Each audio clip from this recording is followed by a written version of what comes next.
Vamos lá, turminha, continuando, página 154, tá bom? Hora de organizar. As alterações humanas nas cidades em crescimento, né, barra desenvolvimento, processo de urbanização. Então, ó, pro lado esquerdo nós temos assim, importância da preservação de construções históricas. Por que é importante a gente preservar uma construção histórica, gente? Me ajuda a pensar aí. Por que é importante? Para que a gente quer que tenha uma construção histórica de 1800 e pouco? Né? Para a gente conhecer. Então, uma coisa importante, né? Um tópico importante da gente preservar, né? Importância da preservação para conhecermos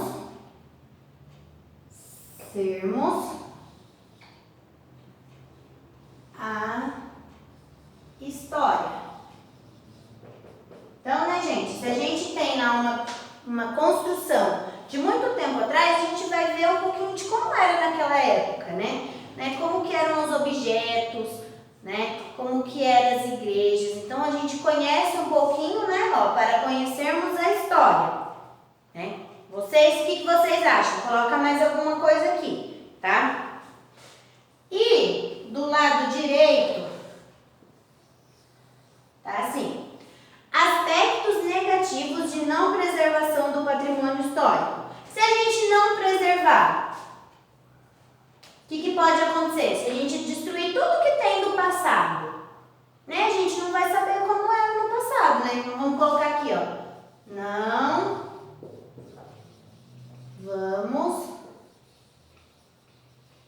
conhecer um pouco sobre o passado, né? Então, vocês podem acrescentar mais alguma coisa, né? Mas a gente precisa entender que é importante a gente preservar, né? Para a gente conhecer um pouquinho da história, né? Da nossa história. E se a gente não preservar, o que tem de ruim nisso? A gente não vai conhecer, né? A gente não vai saber como era naquela época, né? A gente não vai conhecer um pouquinho dos nossos antepassados, né? Os nossos avós, bisavós, tataravós, como que era na época deles a nossa cidade. Então, se a gente não tem nada preservado, a gente não vai conhecer um pouquinho sobre o passado, né? Então, aí vocês podem acrescentar mais alguma coisa nesses dois tópicos, tá bom? 155. Leia o texto e faça o que se pede. A sociedade e a cidade. A cidade reflete a sociedade que a construiu e que vive nela, bem como desigualdades semelhantes às dos grupos sociais que ali residem.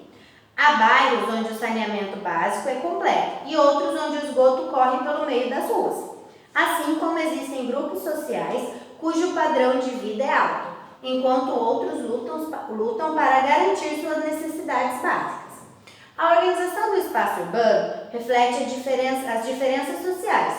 Por isso, quanto menores forem as diferenças de rendimento entre os membros de uma sociedade, tanto mais equilibrados serão suas áreas urbanas. Outro aspecto que podemos notar nas cidades é que elas são consequências tanto de ações do passado, como vemos pela existência de casas antigas, ruas estreitas, calçamentos de pedra, quanto as ações do presente, com prédios modernos, grandes avenidas, metrôs e etc. Muitas cidades estão em constante reconstrução, seja pela derrubada de prédios antigos para a construção de outros mais modernos, seja pela expansão de seus bairros de periferia. Essa é a característica dinâmica das cidades, que como a sociedade mudam constantemente. Isso pode ser observado em sua própria cidade, bairros que já foram considerados nobres e depois entraram em decadência, transformando-se em áreas de comércio ou de moradia de classes mais pobres. Então, gente, a cidade ela reflete um pouco da sua população, né, das pessoas que vivem nela. Né? A gente pode ver as diferenças, por exemplo, lá no bairro do Jardim Aquários. Né, lá é um bairro que tem pessoas de vida, né, melhor financeiras, né, pessoas com mais dinheiro. Né? Você vê que as casas são diferentes, os prédios são diferentes, são tudo mais luxuosos. Né? Se a gente pegar um outro bairro mais simples, às vezes um bairro mais afastado do centro, esses bairros mais simples, né, as moradias são diferentes, às vezes não tem saneamento básico direito, né, o esgoto corre ali no meio da rua. Então, a cidade reflete muito de quem mora nela, né, das pessoas. Então, você concorda com a ideia de que a cidade reflete tanto a sociedade que a construiu quanto a que vive nela? Por quê? Então, gente, se a gente for pensar, quem construiu a cidade, né, naquela época vai ter características daquela época, né? Casas antigas, né? Como os moradores moravam, um bairro mais chique, um bairro mais nobre, né? E outro bairro mais simples, né? Então, a característica de quem construiu, né? E de quem vive nela hoje, né? Então, hoje em dia, quem vive na cidade, né? Também reflete um bairro mais nobre, né? Com um bairro mais pobre. Então, por que que isso acontece, né, gente? Você concorda? Você vai me dizer se você concorda, né? E não, sim ou não. Se você não concorda, você coloca que não e por quê. Se você concorda, coloca o porquê. Eu, tia Miriam, concordo, né, gente? A cidade, ela reflete quem construiu, a sociedade que construiu e quem vive. Né? A gente olha pelas casas, né? As casas mais antigas, é da época mais antiga. Hoje em dia a gente olha as casas mais novas, são as construções mais novas, né? Os bairros mais novos, né? Tem bairros mais antigos, né? Que são diferentes as construções de um bairro mais novo, né? Então tem uma ligação entre a cidade e o modo de como essa cidade foi construída, quem construiu, né? E quem ainda mora nessa cidade. B. Releia o último parágrafo do texto e escreva modificações pelas quais a cidade onde você mora esteja passando atualmente.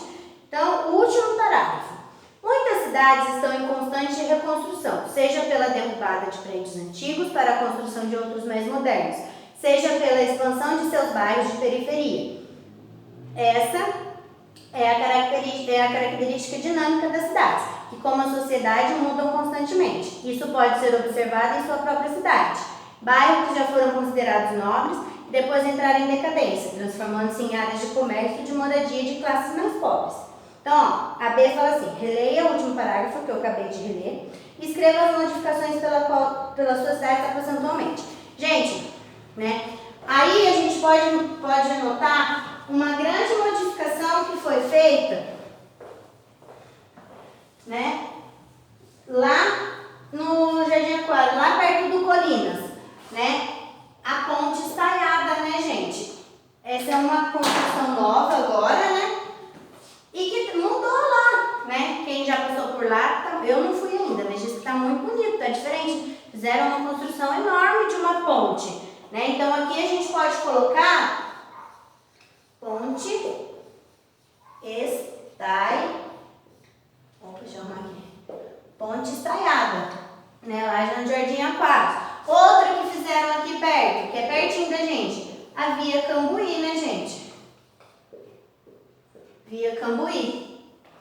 Pertinho aqui da gente. Então, são construções, né, coisas que estão fazendo que estão modificando a paisagem, né? Lá no Jardim Aquário ficou diferente ali perto do Colinas por causa dessa ponte estaiada, né? Aqui na Via Cambuí também modificaram, eles tiveram que fazer um viaduto em cima da Dutra, então, né, tem todas essas modificações, tá bom, turminha?